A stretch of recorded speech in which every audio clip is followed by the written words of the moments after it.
فلذلك فادع واستقم كما أمرت ولا تتبع أهواءهم وقل آمنت بما أنزل الله من كتاب. الحمد لله وصلى الله وسلم على نبينا محمد وعلى آله وصحبه أجمعين. So previously, as we've been going through, we went through the book of Salah, and we started talking about some of the things that are obligatory for or when is Salah obligatory. And so we talked about that, and we also talked about the different times of Salah, as well as who is it obligatory on. And the next thing that we're gonna talk about is the conditions of Salah itself. So now that we know what time it is and everything, and we know who it's obligatory upon, now we're going to talk about like what is obligatory before coming into Salah, what is called for, and what are we supposed to have already done. And so the author here, Abu Shujaa, rahimahullah, he says, فصل وشرائط الصلاة قبل الدخول فيها خمسة أشياء. And so he says, and there's 5 conditions before entering Salah. And so he gives these 5 here, and he says, for the first one, طهارة الأعضاء من الحدث والنجس.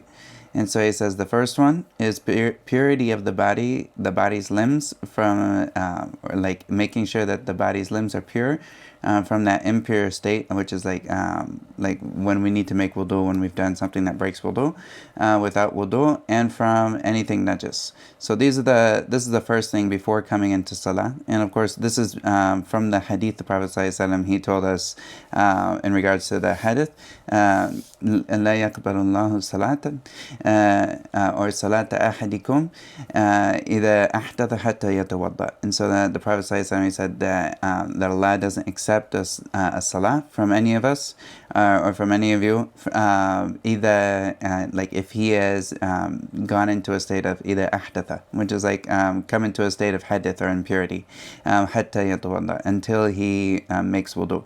And so of course this is one of the conditions that we all know about, and the other one about and najis as well. And this is also from a hadith that the Prophet ﷺ, he told one of the sahabiyat to make sure that she washes her clothes after her haid, when she's done with menstruation, to make sure that she washes her clothes before praying in it. And so it's understood that this is something that's a prerequisite before praying in the clothes, that they're washed from any type of impurity. And that is mentioned in the hadith for the woman after she's done with it. And of course, like the people of that time, many of them only had one set of clothes, so of course they had to wash the clothes that they had with them from if anything najis was on it. And the next thing that he says here is وَسَتْرُ الْعَوْرَةِ بِاللِّبَاسٍ طَاهِرٍ. And so then he also says the next of the conditions for Salah is covering the awrah, which is it's the place of Islamic nakedness with pure clothes. And this awrah is it's something that changes from person to person. And so I use the word awrah instead of saying like in nakedness, because like this is everyone has their own definition of this. And the Islamic definition for the awrah for a man is from his belly button to his knees. So everything that's between the belly button and the knees, this is going to be what's awrah. So this is a condition of Salah. And when we talk about a condition of a Salah, this is the condition for the Salah to be valid. So this is something that isn't a part of the Salah, but rather it's something that without it, the Salah is invalid. So this is a very important thing. And all of these conditions that we talk about, if any of them leave while you're in the Salah, then this breaks the Salah. And this is important that somebody make sure that they are very keen to make sure that the conditions are in a way that they can continue their salah in them. So for the man, the awrah, everything that needs to be covered for a man is whatever is between his belly button and his knees. So this is there's some people, they will wear, of course they wear pants when they pray. And when they go into ruku' and when they go into sujood, sometimes they don't have the back of the t-shirt will come up, and also the pants aren't pulled up all the way. And this is something that breaks the salah because they're no longer covering their awrah, and their awrah is open in salah. And of course, this is something someone should be very keen never to let themselves like be exposed in that way while they're in ruku' or in sujood. And this is a problem sometimes with a lot of people where they don't take the proper preparations when they're going into salah to make sure that they're not going to be exposed when they go into ruku' and when they go into sujood. And of course, this is something that's not befitting for a Muslim when he's worshiping Allah in such a serious act of worship, that he would be exposing himself in this way, like where his lower back or other parts of him are shown between what's between his belly button and his knees. And also, same thing when it comes to shorts. If someone's wearing shorts that go above the knees, this is something that they should make sure, if they're ever wearing shorts, that they go a little below the knees, like that they're covering, so when they are moving in the salah, that this isn't something that would ever be exposed, like anything over their knees or into their thighs, because the thighs are part of the awrah, as it comes in a hadith. And most of the scholars are of the opinion that the thighs are part of the awrah, especially when it comes to salah, that a man should never be showing his thighs never should be showing.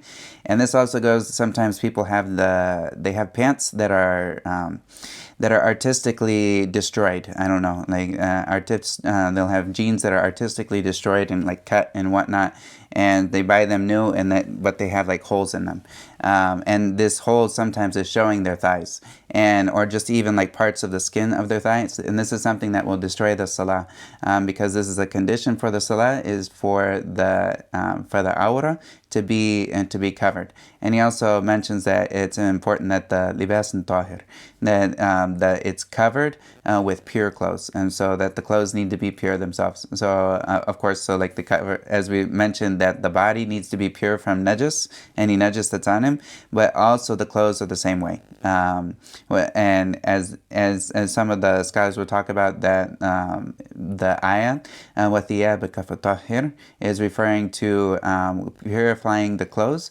before praying. And this is of the meanings that the scholars talk about when they look at this ayah. And your clothes, فَطَهِّرْ, which is like to purify them. And so this is something that's very important for someone. And as for the woman, the awrah for the woman is different than the awrah for the man. So we talked about, for the man, it's from the belly button to the knees. And so everything between the belly buttons and the knees is the awrah for the man. For the woman, it's everything from her except for her hands and her face. So everything is awrah from the woman, except for when it comes to salah in particular, except for the hands and the face for salah. And this is occasionally some people will get two different issues mixed when it comes to like what a woman should wear.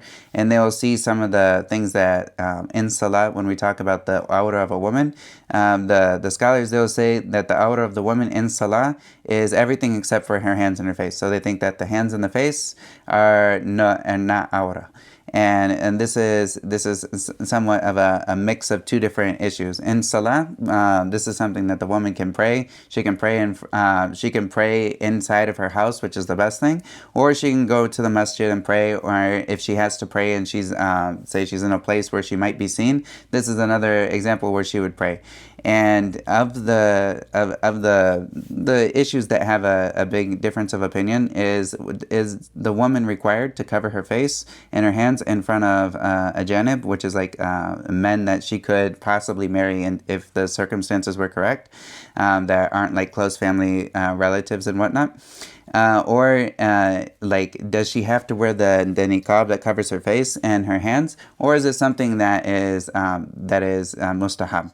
And some of the scholars, the majority of the Shafi'i scholars, they're of the opinion, especially the later ones, that this is something that's obligatory for the woman to wear the niqab and also the hands, because the Prophet ﷺ said al-mar'a awra, like that the woman is awra, like all of her is awra. And of course, the most beautiful part of a woman in general is usually her face, and there's no this is something that goes without saying, that the woman's woman's face is the most beautiful part of her, and the most, like, of course, like the thing that causes the most fitna.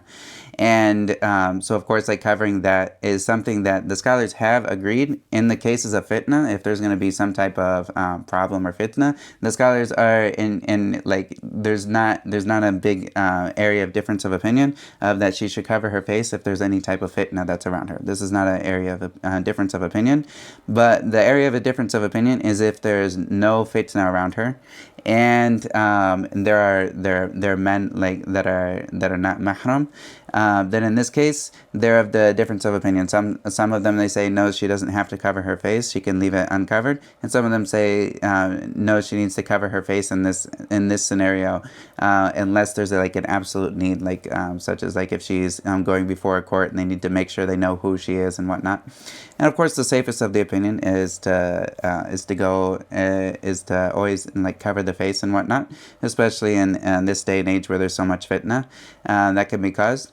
But this is one area of difference of opinion that is there's a lot of talk about it. But sometimes people will take different they will take different views and they will put it in its wrong place. So here, when he talks about or like when the scholars, they talk about the aura for a woman is everything but her hands and her face, then this is something that is specific for Salah. This is the aura for Salah, as opposed to the aura when she's out and about, and this is different.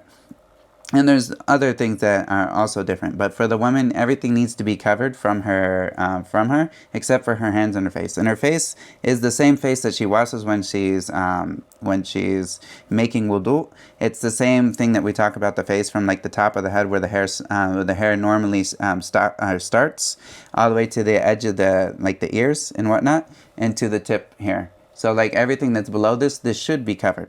Like the thing that is below here. And some of this is a issue that sometimes comes up where a lot of people, that will wear the hijab here at their neck instead of wearing it here.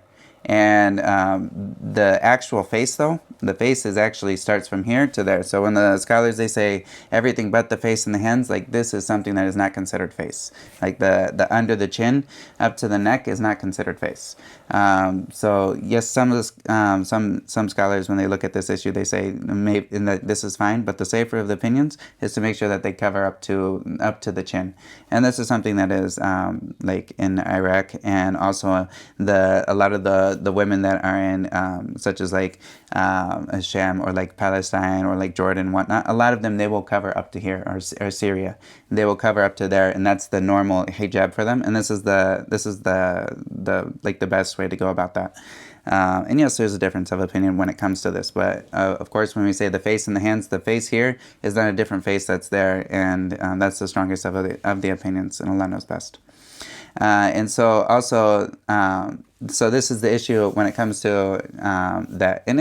And in particular with this particular thing, all of these like these conditions, if they leave, as I said, if they leave in the middle of the salah, it breaks the salah. But in this case, if someone, like, say there's the woman is praying and her kid comes up and yanks on her hijab, if she pulls her hijab back while she's in the prayer and there's not a long pause between this, it doesn't break the salah in that case. And it's the same thing if something happened, or like the wind blew and it blew something up, so where someone's aura was exposed, as long as they cover it right away, then this is something that won't be held against them. Like, this is forgivable. As opposed to if somebody was they were careless coming into salah from the get-go, and they weren't like preparing themselves properly, then this is something that doesn't get forgiven because of their carelessness, and Allah knows best. And so the next thing that the author here he brings as the next of these conditions is, he says, وَالْوُقُوفُ عَلَى مَكَانٍ طَاهِرٍ. And he says, in standing in a pure place. And this is the view of the Shafi'i madhab here, is that when somebody is praying, that they need to make sure that they are, like, in general, they need to stand in a place that isn't najis, or where they're standing on top of najis, or where they're going to be making sujood in najis. This is something the person needs to make sure that they're in a pure place, so that they aren't ever coming into contact with najis while they're in their prayer. And also, like, there's certain cases, like, of course, if someone's praying outside and they don't know what's on the ground, the basis of it is that it's pure until proven otherwise. and that's the basic scenario. And also some little bits of some of the scholars have talked about little bits of like bird poop. Sometimes there will be birds in the masjid, and I've seen it where sometimes there'll be birds that actually have nests up in the masjid, and where the people, and there'll be bird droppings where the people are actually praying. And so sometimes, because of the amount of birds there, it can be hard for the prayers to or like the people who are praying to actually avoid the bird droppings in totality. So as long as they aren't like putting wet things onto it, there's no this is something that the scholars have talked about. It's forgiven, for them to pray in the place where there's a little bit of bird droppings and whatnot. And Allah knows best. But just because of this can happen outside too and whatnot, if it's hard to ever get away from these little things. And the view of the Shafi'i madhab is that this is something that it should be this is something that it's najis, and it's a condition of the salah. But if it's impossible to avoid it, then this is something that's forgiven because of the hardship involved there. And so the next thing that the author here he talks about for the conditions is وَالْعِلْمُ بِدُخُولِ الْوَقْتِ. And then he says, and knowledge that the time has come in for that prayer. And this is important, because before we pray a prayer, we need to know that the time for that prayer has come in.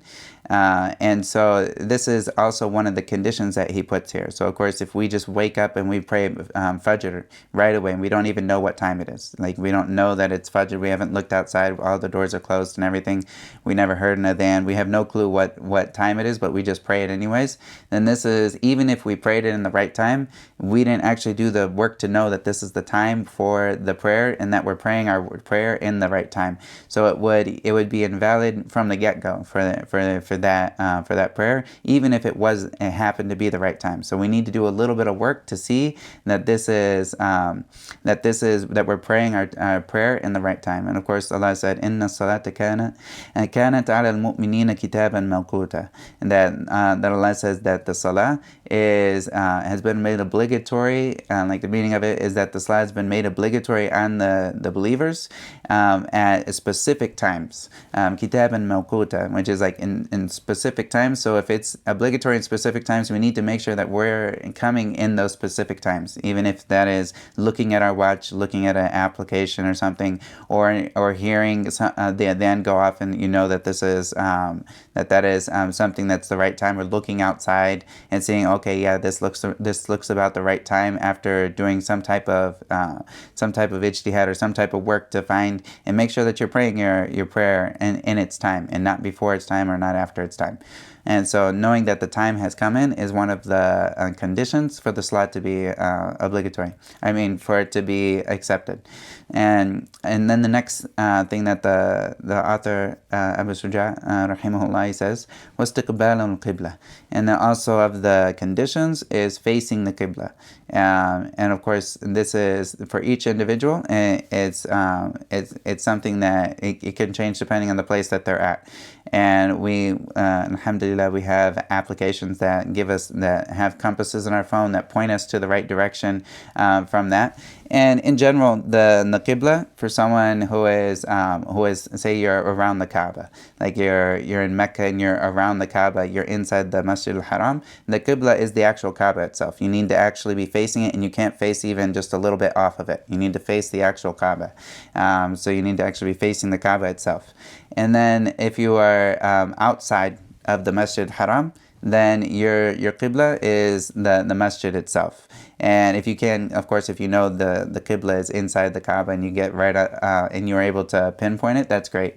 But the masjid itself is the qibla for you, or in that you need to be making sure that you're facing the masjid. And if you're outside of Mecca and whatnot, then Mecca is your qibla. And if you're outside of like Saudi Arabia, for instance, then like Saudi Arabia would be like that qibla. And of course, we're wanting to focus towards the point of Mecca. Well, of course, when you're really far away, this is something that can be difficult to actually pinpoint. And if you're a little bit off or something, the important thing, as the Prophet ﷺ said in a hadith, that what is between the east and the west is the Qibla. And this was, of course, for the people that were in Medina when they're praying towards Mecca. But it's like whatever is between the east and the west. So it's like the scholars have said about like 45 degrees. As long as you're not pointed away from like 45 degrees or like 30 degrees or something, that this is something that as long as the Qibla is somewhere here, then this is then you're facing the Qibla and you're not facing away from it. Because if you're facing away from the Qibla, this breaks the Salah, except in the examples that he'll give here. And the next, the examples that he gives here is, he says, وَيَجُوزُ تَرْكُ الْقِبْلَةِ فِي حَالَتَيْنِ فِي شِدَّةِ الْخَوْفِ وَفِي النَّافِلَةِ فِي السَّفَرِ عَلَى الرَّاحِلَةِ. And so he says here that there's 2 times it's permissible to pray without facing the Qibla. And here he gives 2 here. And he says the first one is in extremely fearful circumstances. And this is like in war. And so if somebody's in fi shiddati khawf, and so if somebody is in a wartime situation and they are not able to break away and pray in the Qibla in the right direction, say the enemy's in front of them away from the Qibla, and they need to be focused on them, and they need to pray because the time needs to, they don't have time to spare to leave their enemies. So then in this case, they would pray in whatever direction they need to do in the warfare. And so they would protect themselves, and they would pray facing the wrong direction. And this is something that's overlooked for them in that particular case.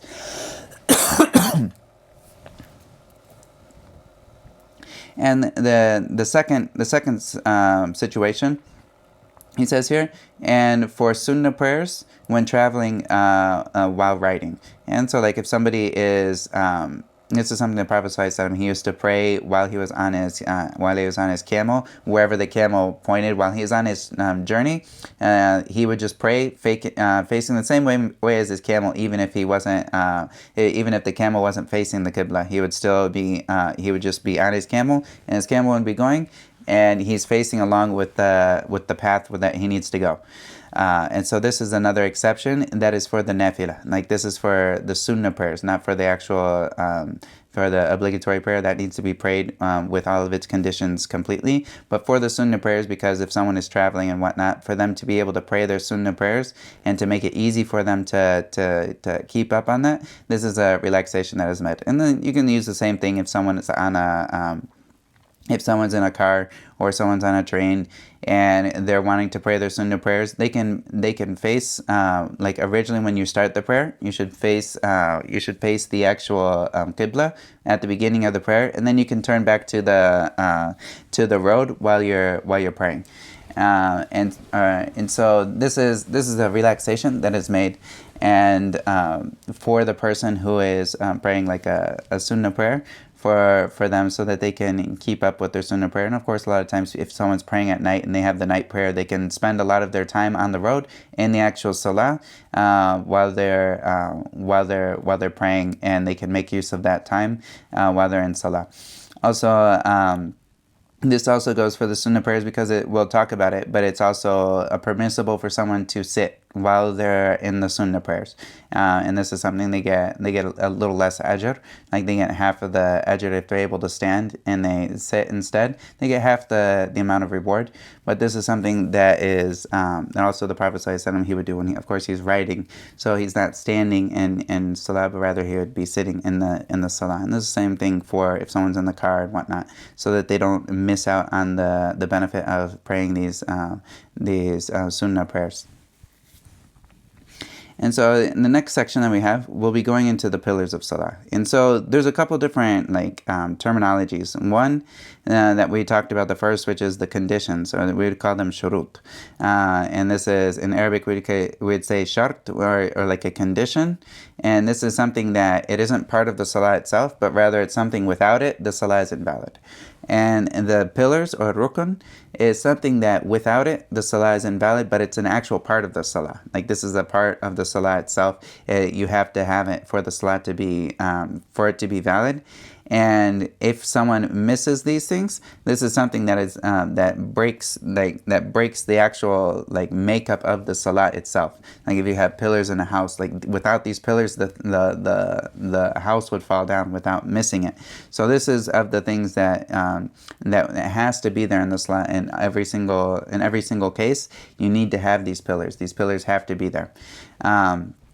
And then we'll talk about another, like with the Shafi'is, they break the salah into pillars, and also in the second one that they break in, they say is sunnah.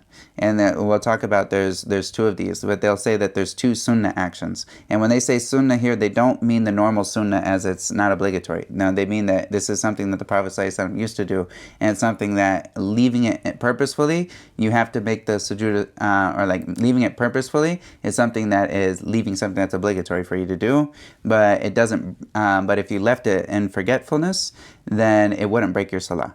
And so this is like the tashahhud, the first tashahhud is something that is obligatory. They'll say it's the sunnah, but it really is obligatory. And so like this is, but if someone forgets it, it doesn't break their salah, like their salah keeps going. So that's the difference between it and the arkan, or like the pillars. So this is one of the terminologies of the Shafi'i madhab. And then the other things that they call in the salah will be hayat, which is like the beautifiers of the salah. And these are the things such as like raising the hands in the salah, and like having extra tasbihat and having tasbihat and whatnot. These are saying subhanallah, or subhanallah, subhana rabbil azim, subhana rabbil a'la. Like these are things that are part of the it's like we would say that these are part of like the sunan, or like the things that are mustahab, or that are good to do, but it's not going to affect the validity of the salah, and you're not going to be sinful for leaving them. And this is the way that it's broke up in the Shafi'i madhab. In other madhabs, they will have things such as they'll have like the pillars, and they'll have the wajibat, which is like the things that are obligatory, and then they will have like the things that are mustahab, or like that are sunnah to do. And this is how the Hanbalis, they break up the different actions into that. And so this is just different terminology, but in general, the Shafis will say we have pillars, and then we have the sunnah in salah is something that's obligatory to do, and if you don't do it, then you need to make up for it with the sujood sahw, or like this is like the thing that you would make up for that lacking in the prayer with the sujood sahw afterwards. So going into what are these actual pillars here, he says there's 18 pillars here. And he says, Faslun, wa arkanu salati 18 ruknan. And so he says there's 18 pillars, and this is called rukn in Arabic. And so the first of them, he says, an-niyah. And so the first one is niyyah, is something that, of course, we need to know what salah we're praying. So we need to know what salah we're praying, and we also need to know, we need to intend that we're praying salah in general, and we need to know what salah are we praying, as well as if this is a obligatory salah, we need to have the intention that we're praying it for an obligatory salah. And this isn't necessarily something that you need to say out loud. And of course, like niyyah itself, it comes from the word like nawa, which is like the inside. Like if you have a date, the small seed inside the date is what would be like considered nawa. And so like this is something that's inside, and so like taking it out would no longer be niyyah. So the niyyah is something that we don't need to say anything for it to be niyyah. And of course, whatever we say isn't the actual niyyah. The niyyah is something that's inside. And yes, in the Shafi'i madhab, they'll talk about that it's sunnah for someone to say the niyyah out loud if that helps them with the niyyah. And in a lot of the other scholars, they'll say that this is something that there's no evidence from the Quran, from like the sunnah that the Prophet ﷺ ever did it, or any other Sahaba ever did it, but rather this is something that they'll say is like a bid'ah. But anything that helps someone do something that is obligatory for them to do, in general, is something that is called for if it actually accomplishes the purpose. And this is there's a whole other discussion. Does the actual saying of the niyyah out loud, does this actually accomplish the purpose of getting the person to actually have the niyyah beforehand, or is this something that doesn't help? And this is a whole nother discussion. Of course, it takes another time, inshallah, will be a place for that. But this in general, like having the niyyah is something that's inside. It's that intention, and you need to intend the act. You need to intend which of the act, like to make sure that this is something, like to make sure that you intend what prayer are you praying, if it's a specific prayer that you're praying, and also you need to intend whether or not it is obligatory or not. And if you're praying with a congregation, you would intend that you're praying with the congregation to get the reward for that. Because, of course, the Prophet ﷺ said, إِنَّمَا الْأَعْمَالُ بِالنِّيَّاتِ. So he says that the actions are only according to the intentions. And that the only thing the person gets from their actions is what they intended. So, of course, like making sure that they intend for the things that they want to get rewarded for. And the next of the pillars is, he says here, وَالْقِيَامُ مَعَ الْقُدْرَةِ. And so he says, and also standing for the one who's able. And so this is, of course, the ability for each person is, it can be variation. So of course, if someone's healthy, they can stand, and they can stand for the beginning of their salahs, for saying Allahu Akbar when they're at the beginning of this, and they would stand for all the parts that is normal for them. But if somebody, for whatever reason, they have some type of sickness, and they can't stand for, whether they can't stand for a long period of time, or they can't stand like at all. Like this is not something they can even stand. So this is something that the person has a relaxation according to their ability. So if somebody's not able to stand except for like a few seconds, then they need to stand up for the Allahu Akbar, and then they sit down for what they can't stand for. And also something that happens sometimes with some of the people is they think that since the standing is a hardship on them, that they don't need to stand at all. But if the person can stand for the 3 seconds to say Allahu Akbar, for the opening takbir, then they need to stand for that 3 seconds. If they can stand for the Fatiha, and then they get tired after that, they need to stand for the Fatiha. They need to stand whatever they can stand. They need to stand for it, as long as it's not going to create a huge hardship on them. And of course, the hardship is something that is individual. Like each individual will know their limits for that. And of course, we shouldn't be putting ourselves into we shouldn't be torturing ourselves if we have like a serious condition. And so this is something that someone looks into themselves and makes sure that they aren't falling into the one side. Like if they do have a condition, that they're not falling into the one side of not doing anything and while they're able to do something, or they're not pushing themselves so hard that they can't focus in their salah because they're in such extreme pain. So of course, to put themselves in that kind of self-torture, that's not something that Allah needs from these people.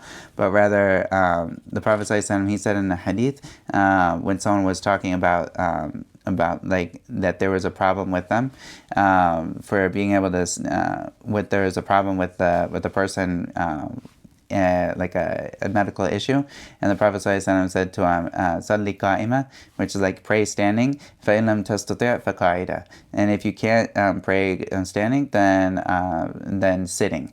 فَإِن لَمْ تَسْتَطِعْ فَعَلَى جَنْبٍ. And if you can't do that, then on your side.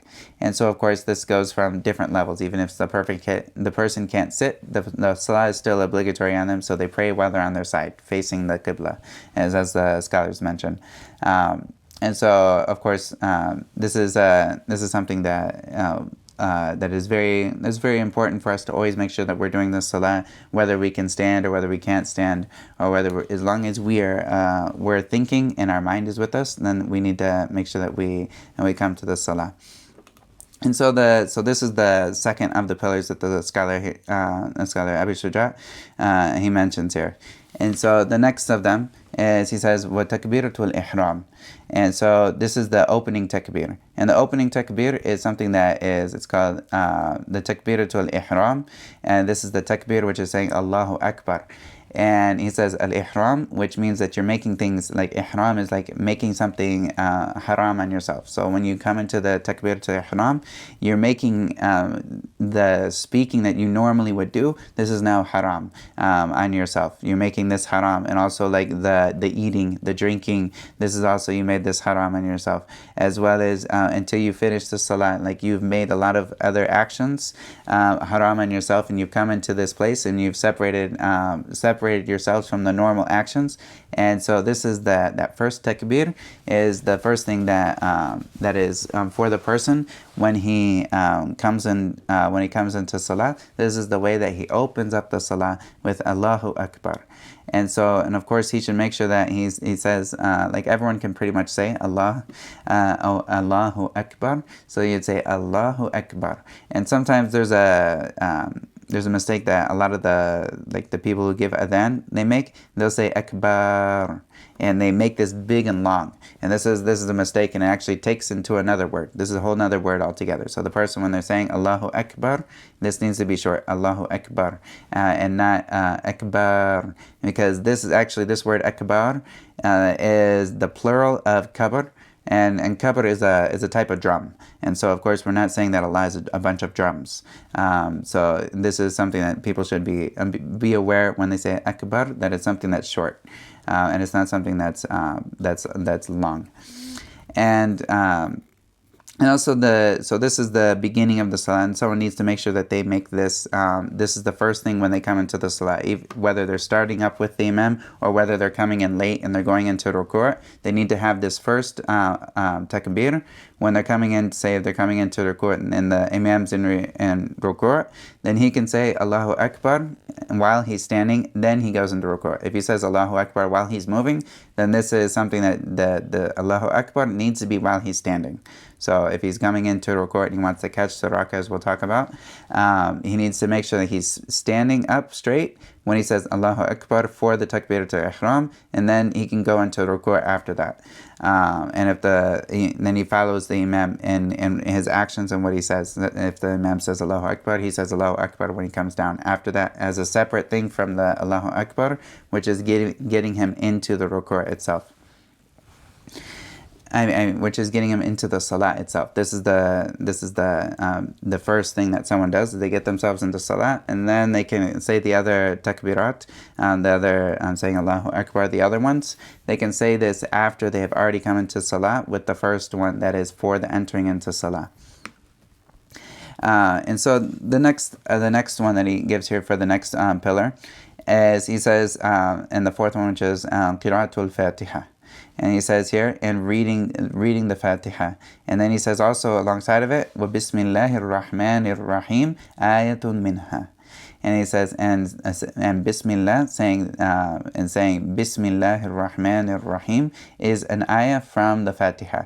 And so when we say reading the Fatiha, this includes saying Bismillah ar-Rahman ar-Rahim. And this is the view of the Shafi'i madhab is that this is an ayah from the Fatiha, and the salah is not valid unless it's recited.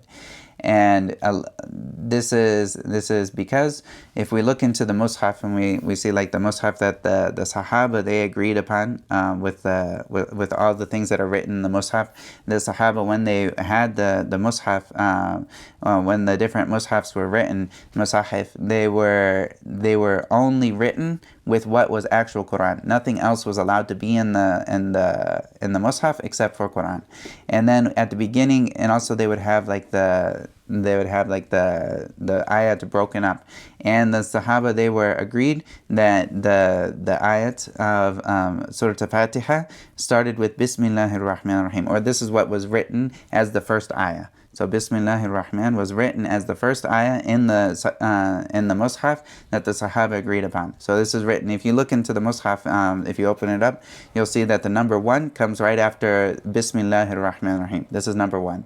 And then Alhamdulillahi Rabbil Alameen, this is number 2. This is the ayat number 2. Ar-Rahman Ar-Rahim, this is number 3. Maliki Yawmiddin, this is number 4. Iyyaka na'budu wa iyyaka nasta'in, this is number 5. Ihdina siratal mustaqim, this is number 6. And then the last, siratal ladina an'amta alayhim ghayril maghdubi alayhim waladdallin, this is number 7. All of that from siratal ladina an'amta alayhim to ghayril maghdubi alayhim waladdallin, this is all number 7. And so this is the way that the Sahaba had in the Quran that they gave to us, and also in the Quran that is the way that it's numbered and broken up. This is how we have it. So the first one, number 1 of the 7 ayats of the Fatiha is Bismillahir Rahmanir Rahim. So if somebody misses this and they don't say Bismillahir Rahmanir Rahim, then according to like the Shafi'i method, then they haven't recited all of the Fatiha, and this is what they're required to do, is recite all of the Fatiha. And so this would render their salah invalid. And so this is important for someone to make sure that they say Bismillahir Rahmanir Rahim. And as we'll mention coming up, of part of the things that is mustahab to do is to also recite before saying this, is to say A'udhu billahi minash shaytanir rajim, to say this before saying reciting any Quran, because Allah said فَإِذَا قَرَأْتَ الْقُرْآنَ فَاسْتَعِذْ بِاللَّهِ مِنَ الشَّيْطَانِ الرَّجِيمِ. And so that or وَإِذَا قَرَأْتَ الْقُرْآنَ. So Allah says that if you're going to recite the Quran, or like the meaning of it is, if you're going to recite the Quran, then ista'idh billah, and say that a'udhu billahi minash shaitanir rajim when you go to recite the Quran. So this is something that that someone should do before reciting Bismillahir Rahmanir Rahim, Alhamdulillahi Rabbil Alameen. And of course, this is a huge discussion. Some of the different madhabs, they have different views in regards to Bismillahir Rahmanir Rahim. Like, do you say it out loud or do you say it silently? Some of them say you say it silently, but it needs to be said. And then some of them say, no, you say it out loud. And this is the view of the Shafi'i opinion, is that since Bismillahir Rahmanir Rahim is an ayat from the Quran, then we recite it out loud. And there's hadith, there's many hadith that talk about this issue, and the understanding from people has gone in different ways. And in general, if it's an ayah, then it's recited just like any other ayah from the Quran. And this is the view of the Shafi'i madhab in this, and Allah knows best. And the next one is what ruku', that he says here for the next of the pillars, is what ruku' wa tuma'nina fihi. And he says, and so the next of these, and so he broke these into, he said 18 pillars. And some other people will give a different number for this, such as like 13 pillars in Salah. And the reason they have these 2 different numbers is because here he says that the ruku', which is the bowing, is a rukun. And then he says, and being still inside of it is also another rukun. So he says that this is number 5, is bowing, and then being still inside of it, tuma'nina, in it, is another rukun. Like, this is another pillar. And so he has these as 2. And so if we're going to take this being still in these different positions, and we're going to take them out and say this is a condition for that pillar, then we would come up with 13 pillars as opposed to 18 pillars here. And of course, this comes from a hadith that is narrated by Imam Bukhari and Muslim, that from Abi Hurairah radiallahu anhu, that a man, he came to the Prophet sallallahu alaihi wasallam, he entered the masjid, and then he entered the masjid, and then he prayed. And then he came to the Prophet ﷺ and gave him salams, and then the Prophet ﷺ replied with the salams, and then the Prophet ﷺ, he said to him, "Irja' fasalli fa innaka lam tusalli," and he says, so go back and pray because you haven't prayed. And meaning that, like, his prayer wasn't actually what we would call, it wasn't actually sufficient to be a prayer. And so then he prayed, and he came back and repeated the same things. And he made salams on the Prophet ﷺ again, and then the Prophet ﷺ told him the same thing, and go back and pray because you haven't prayed. And then he did this 3 times, like this, repeated 3 times. And then the man after this, he came back to the Prophet ﷺ and said, "Walladhi ba'atha bil haqq ma uhsinu ghayrah." So he says, and then he swears by the one who sent the Prophet with the truth, that I don't know how to do any better than this. This is the best I know. فَعَلِّمْنِي. And so he says, so teach me. So the Prophet he told him, إِذَا كُمْتَ إِلَى الصَّلَاةِ فَكَبِّرْ. He says, so this is where we get the first part of that. He says, if you stood up for salah, so we have the standing, فَكَبِّرْ. And so then he says, Allahu Akbar. This is the first thing that the Prophet ﷺ said. Then he says, ثُمَّ اقْرَأْ مَا تَيَسَّرَ مَعَكَ مِنَ الْقُرْآنِ. And in another riwayah, ثُمَّ اقْرَأْ بِأُمِّ الْكِتَابِ. And so then the Prophet ﷺ, he tells them, then recite with what is easy for you from the Quran. In another riwayah, or recite with the Fatiha. Which is the meaning of that. So then he tells them to recite the Fatiha, and then the next one he says here, ثُمَّ ارْكَعْ حَتَّى تَطْمَئِنَّ رَاكِعًا. Then make ruku', and then he says حَتَّى تَطْمَئِنَّ رَاكِعًا, until you become still and in the state of ruku'. And then he says ثُمَّ ارْفَعْ حَتَّى تَعْتَدِلْ قَائِمًا. And then he says then stand up, or like come back up, until you are straight up while you're standing. And this is the next one that the author here mentions here, is standing up and standing back up and being still in it. And then the Prophet ﷺ, he says, ثُمَّ اسْجُدْ حَتَّى تَطْمَئِنَّ سَاجِدًا. And then he says, and then go into sujood until you are still while you're in sujood.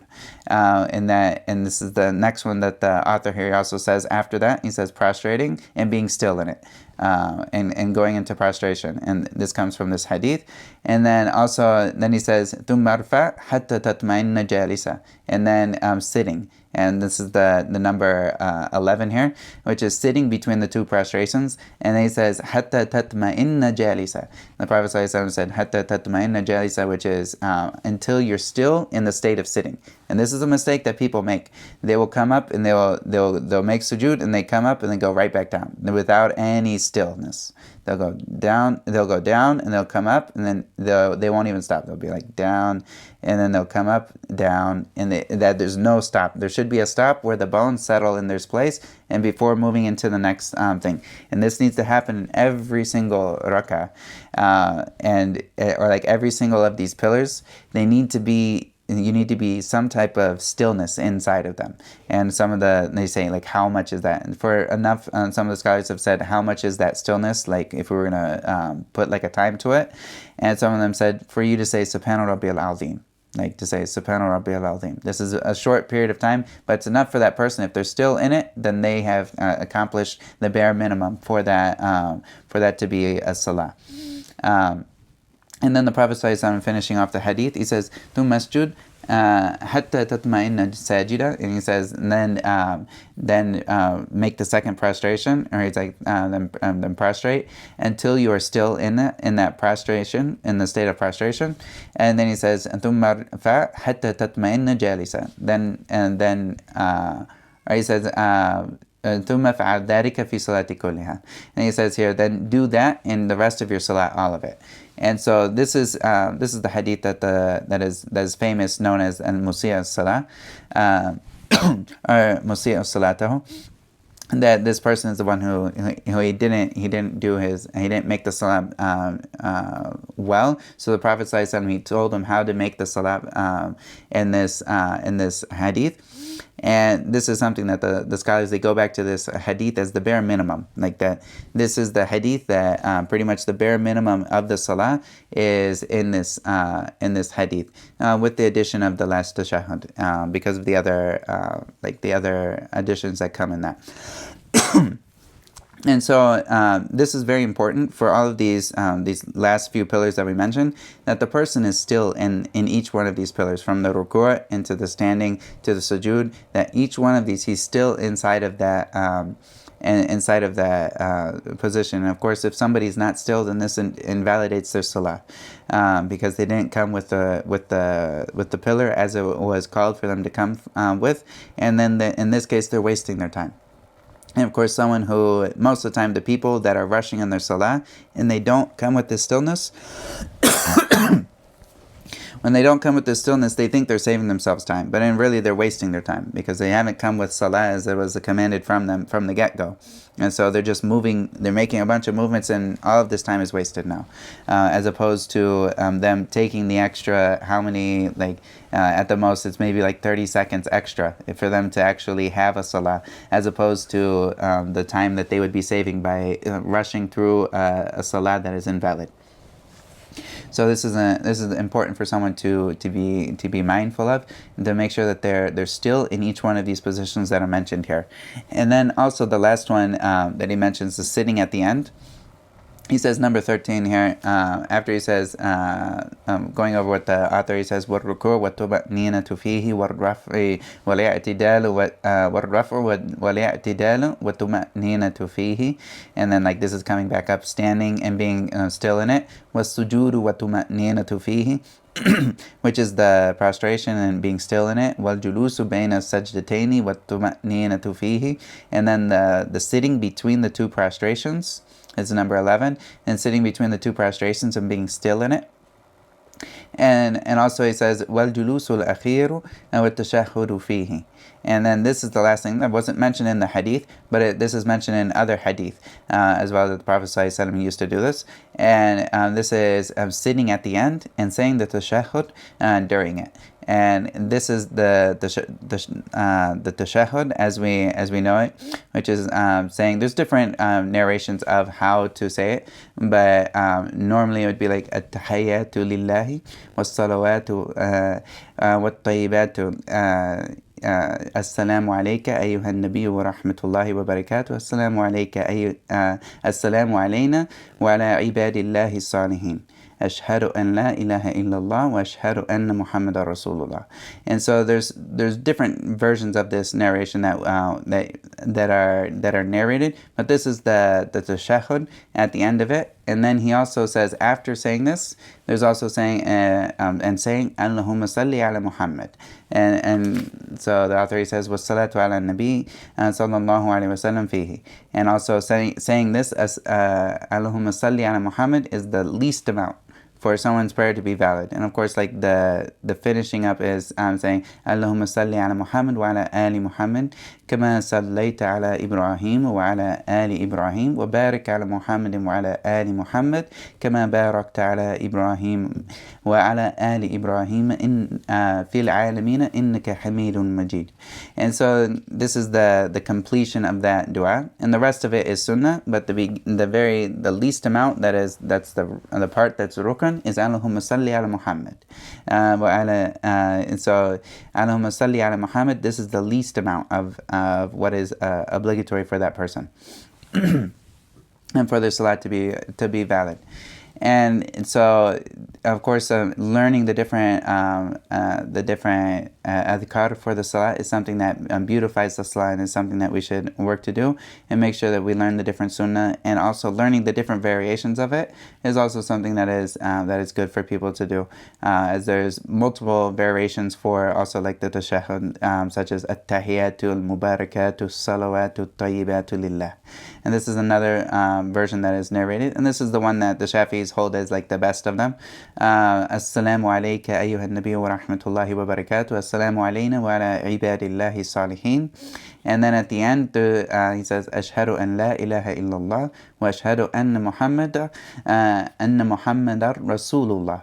And this is the version that a lot of the Shafis, they'll hold as this is one of the better versions. And of course, all of the versions are good, and if somebody learns the different versions of it, as long as it's something that's narrated and whatnot, and it doesn't go against, it's of a part of what's narrated, then this is what's called for. And of course, changing it up from one version to another is a way of accomplishing the sunnah in the best way. So if there's multiple versions, to say it this way and to say it that way and to say it the other way that it comes is a way of making sure that we accomplish all of the sunnah as it was narrated. And it also keeps the prayer fresh, so that somebody doesn't just get in a rut and they just go until it's done and they don't even think about it. But if they're changing from this sunnah to this sunnah, or this variation to this variation, it keeps their mind more involved in the prayer, which of course the the ajr, or like the reward that we get from the salah, is according to how much we are focused in it, and how much khushu' is in that. And then going towards the end, so after saying Allahumma salli ala Muhammad at the end, then also saying the first taslim, which is saying, he says here, what taslimatul ula, and this is the last of the pillars here. He says, and saying the first assalamu alaikum, and to the end of it. And so this is the last thing that is the rukn. Of course, like saying assalamu alaikum wa rahmatullahi wa barakatuh, wa rahmatullahi wa barakatuh, this is sunnah, and assalamu alaikum is the rukn, which is the pillar that has to be done. And if the rest of it is something that is sunnah. And also making sure that someone says assalamu alaikum, as opposed to saying salamu alaikum without saying the assalamu alaikum.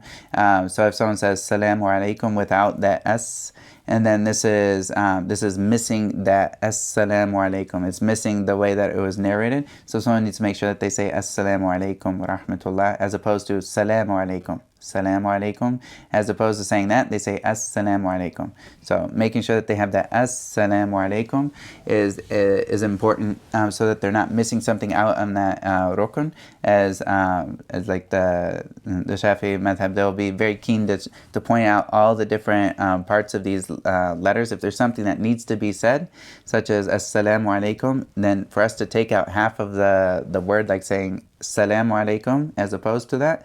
Maybe we can say this to people, and this is okay, but when it comes to the salah, this is something that needs to be said, because it's a part of that. And sometimes people will say it, like if you don't hear the imam say it, maybe he said it very softly or something, but it's something to be sure that that everyone is saying that assalamu alaikum, so that they say it as it's narrated from the Prophet ﷺ, and it's never been narrated in another way other than that for the taslim, for leaving the salah.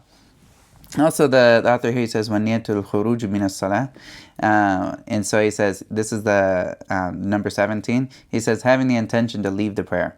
And he says this, and this is of the views of the Shafi'i madhab, and this is of the views that many of the scholars of the Shafi'i madhab themselves have said this is not actually a rukn, because if someone intends to leave the salah, then they have left the salah with that intention, and their salah is no longer valid because they left it with the intention. This is something, when you have the intention to come into the salah, you can't have a different intention to leave the salah except that you've left the salah. And so, like, this is, like, if somebody is going into salah, for example, at the beginning we talked about the first thing coming into salah is the intention.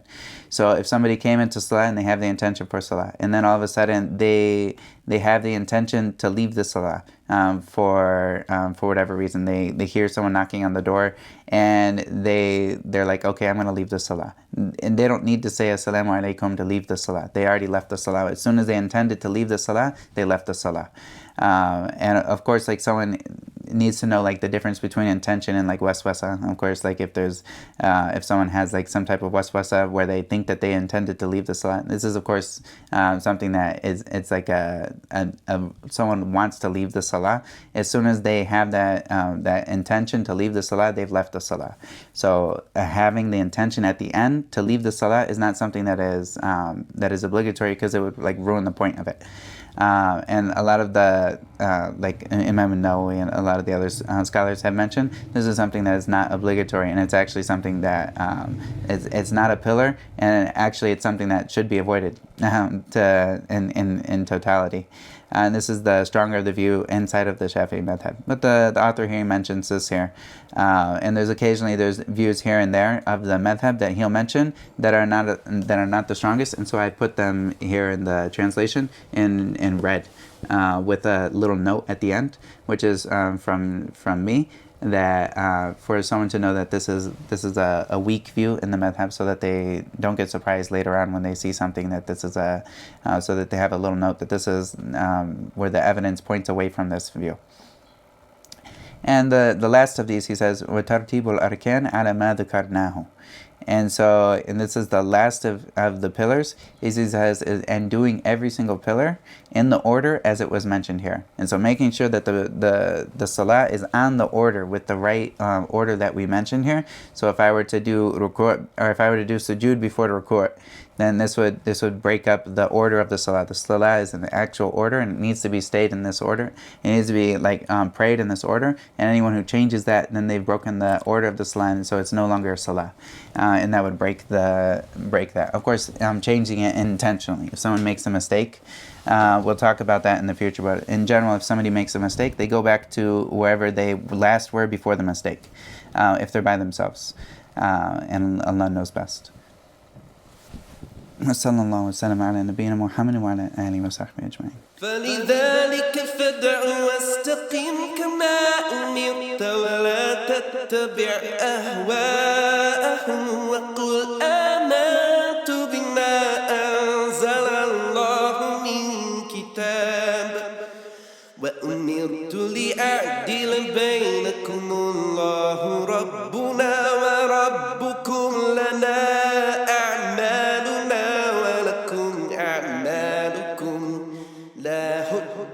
بيننا وبينكم الله يجمع بيننا وإليه المصير.